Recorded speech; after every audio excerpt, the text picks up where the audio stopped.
We are live 364 days a year. What are we doing here? If Dom turns at SummerSlam, I'm shaving my moustache off. I told you, if that happens, it's going. My lip is cold because of a stupid bet that I made with YouTube. Oh, good. Wrestle's better than Daniel Bryan. Bryan Daniels. Better than Okada. How do you not get 50 after Monday Night Raw? Welcome to Wrestling Republic's daily broadcast, a show where a rotating cast of wrestling fans from around the world come and share and debate their opinions, with live comments from all of you shown throughout, as after all, fans are what makes wrestling so special. So sit back, grab a beverage, and enjoy the show. What's going on, everybody? This is definitely the first show that I've hosted since Ben did the new intro. I was totally thrown there, but welcome back to another edition of Wrestling Republic's daily broadcast. I'm stoked to be here. I'm Clark Taylor, and it's Tuesday, November 25th. We're going to break down last night's Monday Night Raw and much more. It is the go-home show for Survivor Series. I'm out here in Southern California getting excited to head down to San Diego either Friday night or Saturday morning to check out this show because it looks incredible at Petco Park. I have an awesome Tuesday crew hanging with me today to break everything down. First and foremost, let me send this one to our new friend, my good friend. It's Ben Davis, not just Davis, but good to have you back. How have you been? Good. I appreciate you having me again. Looking forward to breaking down this Raw. There's a lot of things to talk about as far as Survivor Series and a little bit of WrestleMania implications here. No doubt about it. I'm excited to get into all of it. But before we do, of course, I've got a return, and I love announcing this return every time. And I feel like I'm lucky enough that I get the pleasure to do it. And it's usually on a Tuesday, but in some circles, this man is known as Mickey's best pal. I have to send this one all the way across the pond, though, for Mr. In the Bank, as I like to call him, Jordy In The Bank. It is so good to have you back. Happy Tuesday. How have you been? I'm good, man. I'm good. Yeah, it does always seem to be this way, doesn't it? It does always seem to be that you seem to be the one announcing my return, but I love it. I wouldn't have anyone else doing it. I don't think, Shad wouldn't give me the same kind of flowers that you do, so I definitely would rather have you doing it all day. No, it's good to be back. I've had a couple of weeks off. We've got some great topics. And yeah, we're getting towards War Games. We're getting towards Cena's final match. There's a lot going on in the next kind of 3 weeks, is it? So yeah, War Games this week, and then in a couple of weeks' time, it's Cena's final match. So there's a lot going on as a wrestling fan, and I'm here to talk about it. Absolutely. It is kind of crazy to think about. We're down to 2 when it comes to Cena, right? We're down to 2. And then there was 1 is what we're going to be saying Saturday night, early Sunday morning. It is kind of crazy to think about. I will say, I'm speaking to 2 of the biggest John Cena fans right now in the entire Wrestling Republic universe. And it's been a while, Jordy. Davis, you and I have had discussions of late, but it is kind of crazy. We've got Dom in San Diego and then 1 left, right, guys? I don't even know what to say, man. It is wild. Unfortunately, one thing you did miss, Jordy, or maybe you caught it. You're pretty hip. I'm not gonna lie. I've always believed that about you, but I unfortunately have to wear a blindfold for the men's War Games match because I said that you'd see that. Yeah, I said that if Roman Reigns joins the babyface team, that I would do so right in the middle of Petco Park, which. Yeah, I'm going to do that. It's going to be great. But here's the question. Roman Reigns last night starts talking and things are getting muddy over on the babyface side already. And this could be related to Cody or CM Punk. I'm going to start with you, Davis. Then I'm going to go to you, Jordy. What are your thoughts? Who is it? So last night I was breaking the segment down, and initially my thoughts was this was a throwaway segment. There was not much to really do with here. But then I thought about it. This was not about Survivor Series. This was about the next few months. This is about WrestleMania. This is about who is Roman Reigns going to pick. For months now, I thought Roman Reigns is going to be the focal point of the Royal Rumble. They need a big-time Rumble there. It's the first one in Saudi Arabia. In my personal opinion, he is going to be the Royal Rumble winner. who he goes and picks, you can go either way. You can go down the unknown with CM Punk. You can have a Paul Heyman kind of be thrown in there, or you can revisit Cody and Roman. And I know a lot of fans are not big on this. However, Cody and Roman is our rockin' Austin. It's our Cena and Randy. This is our generation's big feud. I think running it back one more time can do wonders, not only for the storyline perspective, but can do wonders just overall helping the product just be more entertaining. I'm interested in seeing where this goes, where this, what happens Saturday, and what happens at the the next couple months. 100%. I'm totally with you, and I'm gonna be honest myself. When I saw this, it says Cody or Punk here. The only answer to me is Cody. I look at this like this is if you have Tyson Holyfield and Lennox Lewis, everybody wanted Tyson and Holyfield, which is what Cody and Roman is, right? And fortunately, CM Punk is Lennox Lewis in this situation, which isn't disrespectful if you're a boxing fan and you understand that reference, right? It isn't at all, but he is the odd man out to me. Given that this is in Vegas and it's Vegas 2.0, if we're talking about Mania feuds and night 2 main events, there was one complaint coming out of Vegas last year, and it was the night 2 main event. Realistically, that was the largest complaint. The rest of the show was pretty well praised. After night 1, it felt like there was just a ton of momentum the entire way. And the most interesting thing to me about this is, and Jordy, I want to get your thoughts on all of it too, whether you think it's Cody or Punk we're talking about. But for the poster for Mania alone, Roman and Cody seems like the move, especially considering you're going to have your first international WrestleMania 1 year following. You got to strike while the iron's hot. I don't know how many more opportunities you have to run Cody Roman. I think the time's now, so that's my pick. But do you have any inkling? Maybe it's Punk. Are we thinking triple threat? Is there something else out of left field potentially? Well, I don't think I'm as dead set on it being Cody as you two are. I think it. I don't want to sit on the fence, but it absolutely could. It could be either. To kind of venture into why it could be Punk. Obviously, we got them two in a triple threat last year. We've kind of been teasing a Roman Punk feud since they returned. Since Punk returned, Roman returns all the time. Roman returns as much as me, but we've not really got it. We got a little bit of it. We've not really had that head-on situation. So I think it could go that way. Roman has never carried that belt, and obviously it is still fairly fresh, the World Heavyweight title, in terms of, some people are going to go crazy at me for that. I mean the new one. I don't mean the World Heavyweight title in general. So it's still fresh. It's still fairly fresh. It's had Seth carry it now. It's had Punk carrying it currently. Roman carrying it just elevates it a little bit more. I don't know. I could see it going that way. I really could. Could it be Roman and Cody 3? Yeah, it definitely could, because I do understand there's definitely a inkling of how many times are you going to get to strike while the irons are hot here. Obviously, we're looking at an international Mania the year after, which, Roman and Rock is a rumor for that. Do you put the belt on Roman at this point so he's got the belt when he fights the Rock? It could be.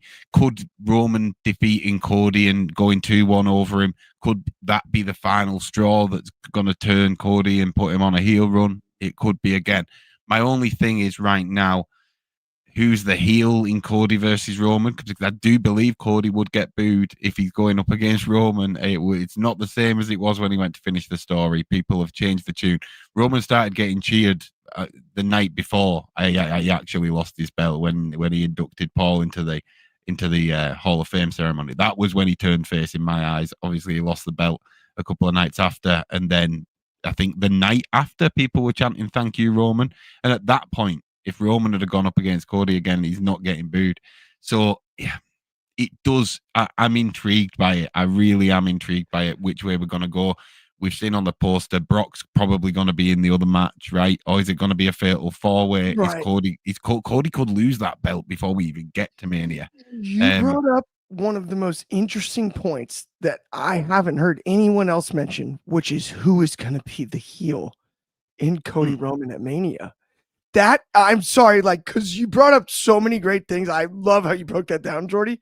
But I'm fascinated, but I hadn't considered that myself. I got goosebumps, man. Like, I don't want to pull up my sweatshirt sleeve. I don't know who's going to do. I don't know who's going to do it. Like, well, I know who the crowd will boo, but I don't think WWE will make the turn happen. I think you could almost have like one of those Rock Austin split crowds, but that would take some work from both sides. My thing though is, and I just want to put a little bit of credit. And I know he's injured right now. I think personally, Roman Reigns and Seth is our Rock and Austin. I think that yeah. I think when they've got so much more history when you go back. Like Cody and Roman has been incredible this past few years, but at some point we're gonna get Roman versus Seth at the main event of Mania. And honestly, that video package is going to be insane, and we're gonna look at it like a My Way sort of. You know what it is, and not to go back to boxing, but Roman Cody's Ali Foreman. Roman Seth is Ali Frazier. Right? You only got one Ali Foreman fight. And you got the three, but obviously now we've had two, but at the same time, just the history, right? When you think Ali rivalries, you're going to mention Joe Frazier first. And I actually think that's Jordy. I would agree with that. Seth and Roman came through as brothers. Do you know what I mean? And then they've turned. They've had so many iconic moments, the cash-ins, all them moments, and eventually it will come to a head. And I think that will be our Rock and Austin when that moment happens. But yeah, I don't know, man. It could go either way. Absolutely. Let me run through some quick comments really quick, guys. So we've got Happy Tuesday WR crew from friend of the show, Fernando Zayas. He also added, welcome back, Jordy, no doubt. Prayers for Penta for sure. Big week for folks from Cali, no doubt about it. And then we also had, well, it's obvious Roman is referring to the Intercontinental. Stop it. He's probably referring to CM Punk as what numero one Superfly. It seemed like he said it to Punk in the context, right? It kind of did. And then this is an interesting one though from Fernando, because we've got a few seconds here. Please no triple threat matches for Mania next year. I have a conspiracy theory, so we're going to do like a quick pseudo segment here where we're going to put tinfoil hats on. Clark's conspiracy theories, guys. Okay. I think they book triple threat matches at Mania so they don't have to put no disqualification on the poster. In this current era. I could do that. That's my theory. Right? Quite possibly. Doesn't that make sense? I think that's why you would do a triple threat match in a match where you would want it to be no disqualification, but at this stage, they don't really want to put it on a poster, no DQ. Fernando, how do you feel about 6-men Hell in a Cell Armageddon matches? Because I've been wanting one of them for the longest time. Since Armageddon, and we've not got one. So I think make one of them main event of Mania. Do it. Yeah, that does make sense. Oh, hey, here we go. DCX Warlord has the hat count. 2 hats today. That's 3 hats total on the daily for the week. Yes. DCX, you are the best for that. We needed the hat counter. That's something you missed, Jordy. We got a weekly hat counter now. Okay. So we're gonna. Well, why'd you take it off? Put the hat back on. Then it's 3 hats. You can really up the game. Talk amongst yourselves. Yeah, you can up the game. Think about this, Davis. Now we've upped the game here. Now it's a 3 hat day. We're putting up numbers on Tuesday. Should we do bucket hat? Rally hat. I love it. Rally caps. Oh, yeah. I'll turn mine around later. I don't want everyone to see my bald head when I take it off. No, but let's move on to our next segment here because we got a good one. We got 2 matches, not 1, but 2 matches in the John Cena who's gonna face John Cena the final time tournament. Gunther defeats Carmelo Hayes, which honestly, I'm not gonna lie to you guys. It made me sad. It really made me sad. I wanted Melo to pull the upset because I'm really afraid of Gunther somehow wrestling John Cena for the Intercontinental title in the final match, and that I don't want to see. Then we also have, unfortunately, an injury for Penta. And Solo Sikoa advances. I don't know. Solo and John do have a bit of history by comparison to, I guess Gunther has no history with John Cena. And that's another thing that bothers me. There's nothing there. Jessica here with I never thought I'd root for Melo, but here I was. I couldn't agree more. I was in the same exact spot. And then remember when Solo cooked Gunther on the mic in NXT? He totally did, DC. It's not even funny. He's gonna cook him next week. I know. And Jordy, that's why I have to ask you, what are your thoughts on both matches, the victory, everything about it? This tournament, I know how much John Cena has meant to you, especially as a professional wrestling fan too. So just talk to me about the prospect of either of these two advancing and then potentially facing John in the finals. Call off the tournament now, and then we don't have to. Then you can just linger around forever, right? And we're like, we'll do it next year. We'll do the last match next year, and then we'll just never do it. And then you can be one of them that never retires. That's what I want. But if we're gonna have to go for somebody who's gonna actually win, I don't want it to be Gunther. I don't know if I've said this on the show. I might have done, Ivy. I don't want it to be Gunther. There's a list of many things that I would rather happen than Gunther win this tournament. I don't know. I'd rather it rain when I go to Disneyland than Gunther win this tournament. That's one off the list. But yeah, I don't want to see it happen. I'm not that fussed. Are we going to make Gunther the guy that retires people on the day that they said they were retiring anyway? Is that going to be his thing? Is that going to be his shtick? He did it to Goldberg when Goldberg had already called, like, I'm retiring after this. And Cena already did, I'm retiring after. Like, we already know they're retiring. It's not like this isn't a career versus career situation where you can say that you've retired them. However, if it had been Dom in this position and Dom was going around telling everyone he'd retired John Cena, even though John Cena had spent the last year telling everyone when he was going to retire, I would actually like that. I think that's funny. That's a very Dominic thing to do. I'm not fussed. I would have liked to see Gunther versus John, yeah, but like earlier on, I don't know. I want to see LA Knight do it, but it's not going to happen, and it's going to be Gunther. I hope it's not for the IC title. I honestly didn't even think of that, Clark. I didn't even think of that. It absolutely scares me to death. I'm terrified of. I just thought, like, in my head, I'm calling it. Dom's going to win in San Diego because Liv Morgan's going to return. That's my call. Ooh, I like that a ton. And by the way, to add to that, Jordy, hold up, wait a minute. One thing you may have missed. My call in San Diego is this. Finn Balor tries to turn on Dom. And in spite of that, Dom wins the match. And Dom and John Cena fight off the Judgment Day to the biggest roar you've heard in that ballpark since they won their first playoff game in 20 years. I'm like it. That was what I said. So very similar as far as predictions there, but I do also have a new prediction for my tournament winner here, guys. And this is breaking news because honestly, I've had a lot of predictions. I've picked Trick Williams. I've picked Javon Evans. My new pick to win this tournament is Solo Sikoa. Solo Sikoa should be the final opponent for John Cena. I believe John Cena's greatest match of all time. Last man standing, Royal Rumble against Umaga. Solo Sikoa uses the Samoan spike a la Umaga. They have history. It makes sense. Please do not give us Gunther.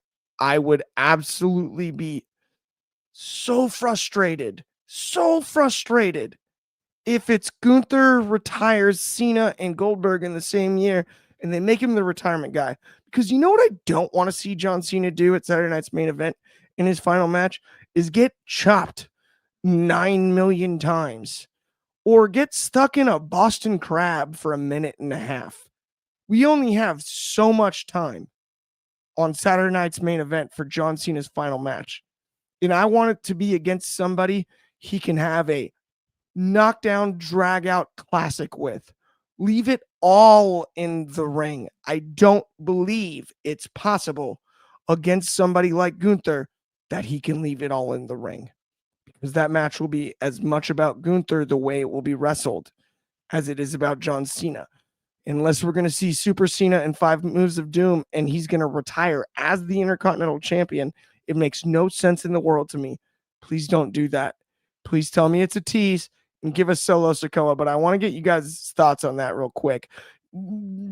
Davis, we haven't even talked to you about this at all. What do you think?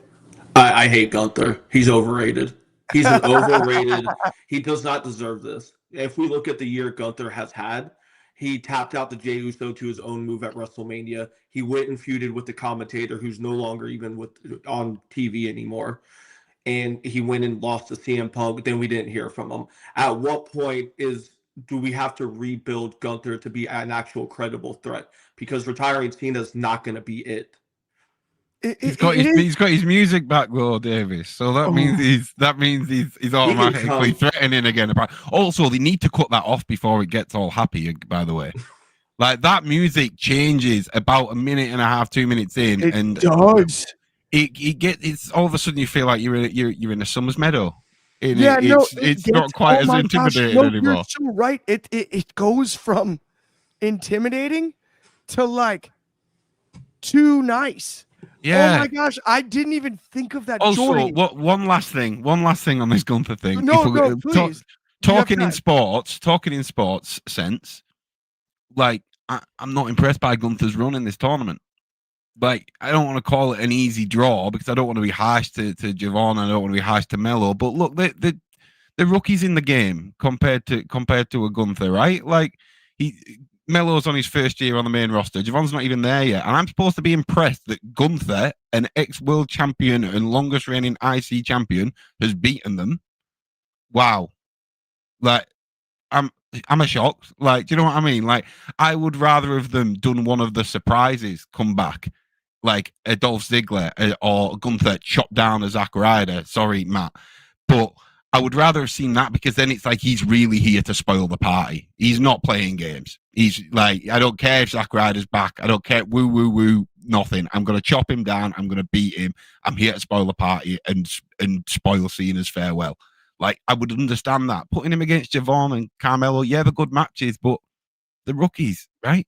You are a genius, Jordy. That is one of the smartest takes I've heard yet about this Gunther run, because I think Gunther's awesome. And I think one of the things that made him so great as both Walter and Gunther is his versatility as far as match types, match styles, and these rivalries and the way that they worked. Somehow, despite the music change, he's become formulaic. Yeah. The match would have had the same. Have him beat Dolph Ziggler, then second round, have him beat Sheamus, have him like, and it's like, okay, right, he's not messing around, he's taking down big names. Like, Melo and Javon are going to be huge in this game, but right now, Gunther beating them, it doesn't do anything for anybody. And then we have Jessica here with, he lost his big bad vibe. I agree. It's weird, like, and it's like they're trying to recapture it by sort of forcing it, I think would be my complaint in this regard, if that makes sense. Right? Being a legend killer worked wonders for Randy Orton. I agree, Fernando, but that's not how I'm viewing Gunther right now. It feels forced, this. It feels like he's a legend killer, and it's like, yeah, but he doesn't need to be that, right? I never in my life thought I'd say this, but I'm more intrigued right now by Ludwig Kaiser under a mask as the El Grande character than I am Gunther right now. Allegedly, it's allegedly Ludwig, but we'll not talk about that. I can't believe Ben put this as the headline, so I just want to take a second to just I had to watch it back to understand about it.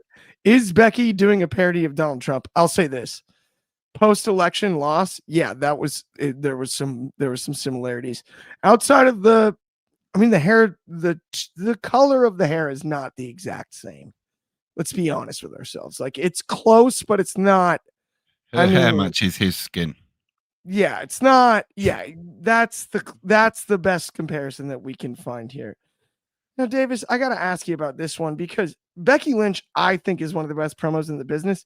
I didn't really see the Trump thing when I saw it. I just saw pretty solid heel work. What were your thoughts on it, though? With this, Becky, so I was actually thinking about this last night.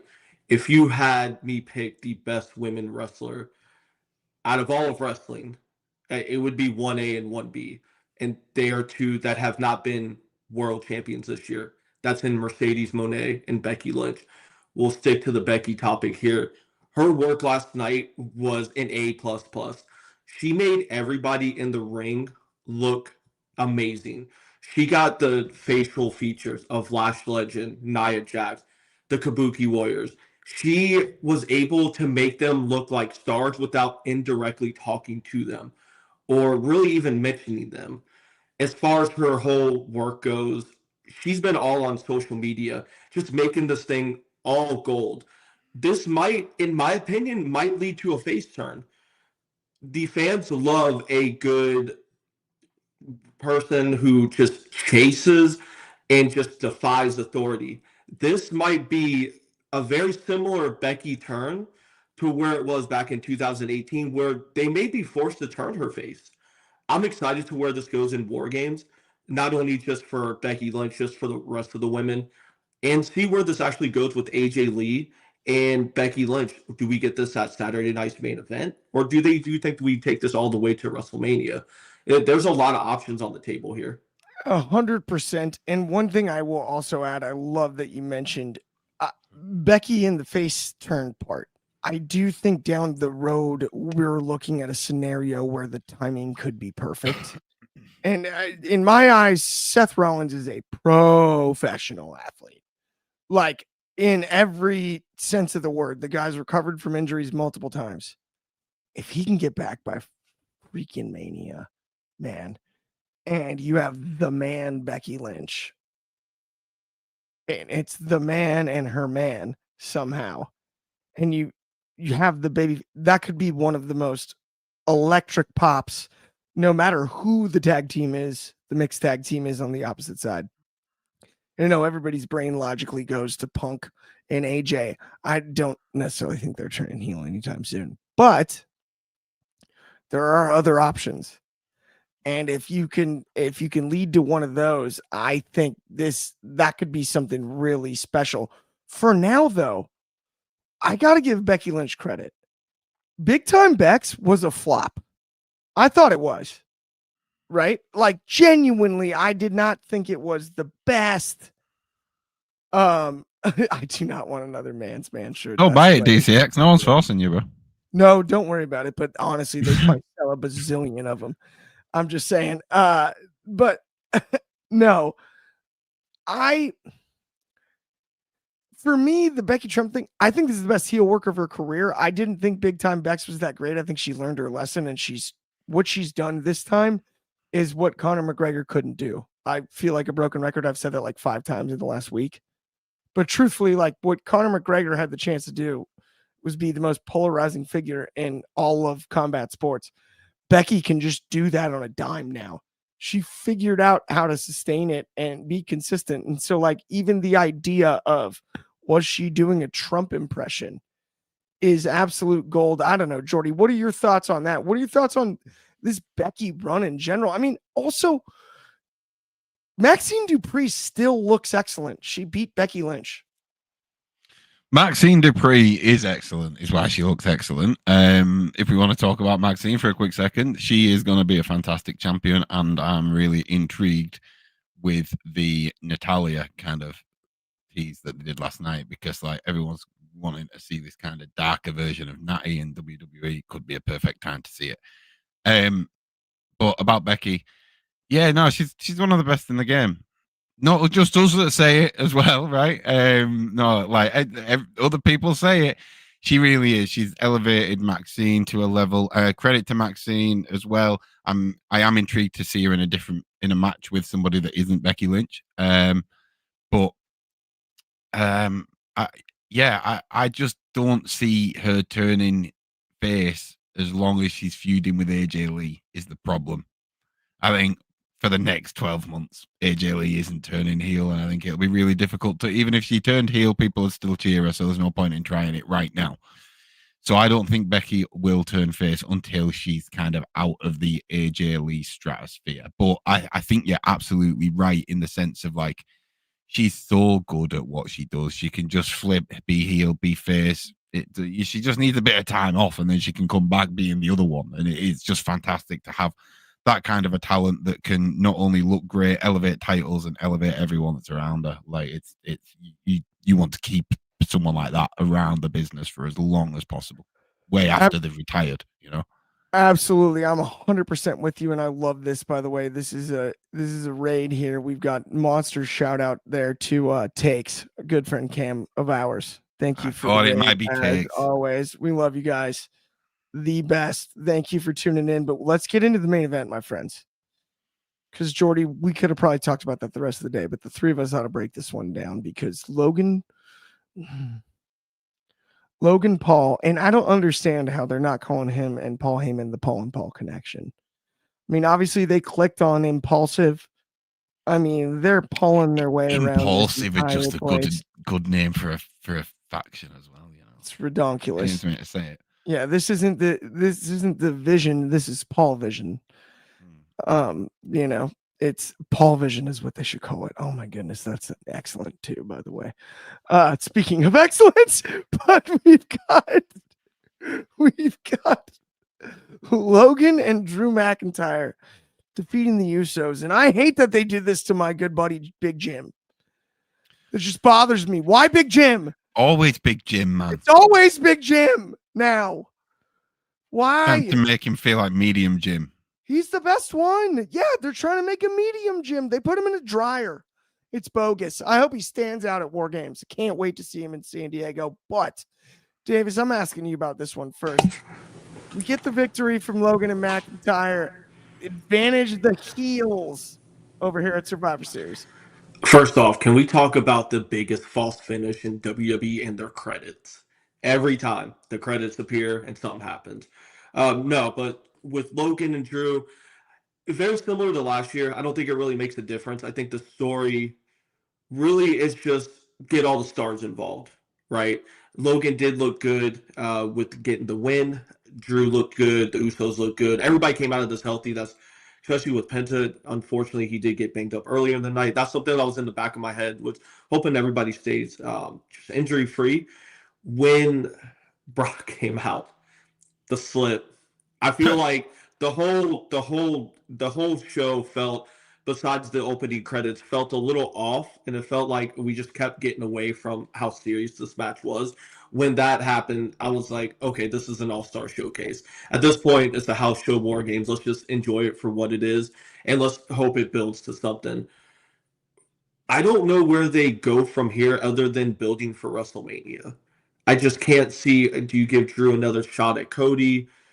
Do you, Brock, what does he do? Is Brock's going to face Gunther, or they should face each other? I just don't know where they go from here. I felt like, as speaking of Survivor Series as a whole, this should have just been a traditional tag match, in my opinion. I think you would have accelerated a lot more stories with who eliminates who. I mean, I'm all for that. We've had a long discussion about that. And Jordy, before I toss it to you, I'll say this. So I totally hear that. I also think that the Sammy Survivor Series match, unfortunately, the fact that it got taped because there's no SmackDown to like kick off Survivor Series weekend in SoCal, it's already taped. Like the results are leaked and all of that made that worse. I think War Games, logically, if you're going to build a structure to have a War Games match in an outdoor ballpark, you almost didn't have a choice because you already build it as War Games. So that's like the only excuse, but I'm in agreement. Like it would have made more sense, like with the traditional elimination match. Here's my biggest issue is now I have to watch it blindfolded. So it's like, that's not going to be as fun, but I do want to ask you, obviously heels having the advantage, I think makes more sense from a storytelling standpoint. the way the match will be wrestled. Do you have like an early prediction? And then what did you think of the tag match last night? I don't believe that the faces will win this match. I think that the heels will win. As in the War Games match. Similar to Davis, to be honest, like in just the sense that I feel like it progresses stories a little bit more. To put the heels on top, it puts people in a position to challenge for titles and stuff like that. I don't really know what it does if Cody and Roman and Punk and they're basically the Avengers, aren't they? They're the biggest faces on the men's side that they've got, really, aside from John Cena and Dominic Mysterio. They were both in other matches. And yes, I called Dom a face, and I will remain to do so because we all love him. So yeah, I just don't see what we get from them winning. I really don't. So I feel like the heels are going to win. It will advance something. Maybe one of the team will turn. I don't know. I am intrigued though, just while we're talking about the vision. And I guess I can go to the comments a little bit for this one, as well as you guys. I don't know if it's spoke about last week. Do you think Logan was always intended to join the Vision? No. Do you think he was always going to be a part of that team? Because if not, I don't like giving that guy his flowers that often. But if he's kind of jumped in and said, look, if you need someone, I'll to just fill a gap so it goes back to a 3-man team if you've got some plans, or if they've gone to him and said, like, look, clear your schedule, we need you. And he said, yeah, all right, like, fair play to him. Oh, because no, truthfully, he did make me laugh last night when they did the whole revealing the tag partner thing. And he was like, Brock Lesnar, Braun Breaker, Braun Reed. He was like, no, gee. He was like, oh. I didn't think we'd have to do 2 tinfoil hat segments, but I have one more conspiracy theory. I think it was Paul Heyman that was like, once Seth got injured, he was like, give me Paul. Maybe. Like, yeah. I that is my guess on how that went down. And that's not to take away from the fact that he's done a good job, because I agree with everything else you said about that. 100%. Totally. But like you said about the Avengers, you know what a little bit bothers me about this, Jordy? And Davis, for that matter, it feels like the All-Star game. Yeah. Right? Like they called it that last night. Punk called it that. He said you're talking in professional sports, this is an all-star War Games. It's the All-Star game. Like, it's just like, okay, but they're not really playing for anything. I guess they played for home field advantage in baseball for a little bit, but like, it's more like the NBA All-Star game. Like, we're just going to see all the trick shots. Yeah. You know what I mean? Like, it feels a bit like that on both sides, to be honest. Yeah, it does. Davis, what do you think about that? All-Star game, right? It's just I called it, I believe it was you and Mary on doing the heaven and hell thing. And I remember I left a comment. This is a house show War Games match. I'm just praying for a good outcome, and it leads to more. It leads to more. It does. It does. I do think the show will be excellent. Oh, yeah. Now, let me circle back really quickly before we go, though, Jordy. You mentioned one thing about Dominic Mysterio, because I've been on this all week when it comes to the babyface thing. And I was unaware that Sam Roberts, the man, the myth, the legend, got to give him credit, had already called him a Bart Simpson babyface. But I, on the podcast, compared him to Stewie Griffin myself. Okay. I was unaware of the Bart Simpson thing. I found out later, and nothing but respect, mutual respect there. But of the two, Jordy, I do want to get your thoughts. Is it Bart or is it Stewie? It's actually, I'm pretty sure I'm testing myself if I have got the t-shirt I think I've got on. It's this guy. It's this guy. Oh, yes. If we've got any Breakfast Club fans in the house, it's John Bender from the Breakfast Club. That's what type of babyface he is. He's a Breakfast Club babyface. And he is definitely getting that way. I think Bart Simpson and Stewie Griffin are both brilliant. And I think, to be honest, they're both true. I think when you see him plotting, I think he's very Stewie. I think when you just see him being a little nuisance, I'll say, and he does that, and that's why I love him. He does stuff. He pokes the bear. Do you know what I mean? He does stuff that he knows he's just gonna wind people up, and he does it anyway with a smile on his face. And it's like, how can you not love that kid? And he's not a kid. He's like a couple of years younger than me, but still. It is pretty incredible to me what he's become. And I said it earlier, also last week, Jordy. If he was facing anybody but John Cena, there's a gigantic risk that the entire crowd's behind him, especially in San Diego. Because San Diego is ahead of it on that. He's the hometown kid there. San Diego already loves him. So it's like, as they should. To me, the idea of Cena maybe taking the loss in Eddie Guerrero fashion, paying tribute to his rivalry with Eddie Guerrero back in the day over the United States title. I don't mind that at all. And then we can focus on the final match. And I predict a scenario where John can win his final match. They should have a social media beef right now, Cena and Dom, by the way. We should be getting a little bit of something, a little bit of promos, a little bit like KO style, you know what I mean? They should be beefing. I think we're going to get it over Thanksgiving. Okay. That's my guess. Because also you got the Mysterio family Thanksgiving would logically be in San Diego. You can't leave that stone unturned, right, Jordy? Oh, yeah. Right. Anyone getting arrested again, though? No, well, you never know. Thanksgiving, or was it Christmas? I can't remember. I think it was Christmas at the time that was with Mommy. Yeah, it was. It was with Rhea. Absolutely. All right. Well, with that, my friends, that will bring us to the end of the show. We appreciate everybody that tuned in. If you haven't already liked and subscribed, please do. Also hit the notifications button. That helps us out actually kind of the most.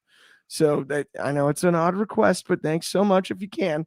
Also, I hope you have a great rest of your Tuesday. If you don't have Tuesday night plans, I recommend Taco Tuesday. Watch NXT and then immediately tune into Off the Air right on this very same platform. That's going to be me, Shad, and Drizzy. And it's going to be a blast. We'll be back same time, same place tomorrow. Of course, that's noon Pacific, 3 o'clock over on the East Coast, 8 o'clock in the UK, and 9 a.m. for our good friends in Hawaii. It is earlier by 3 hours on Thursday on Thanksgiving. No doubt about it. On behalf of me, Davis, Jordy, everybody at WR, I hope you have a great rest of your day, and we will talk to you soon. Whatever.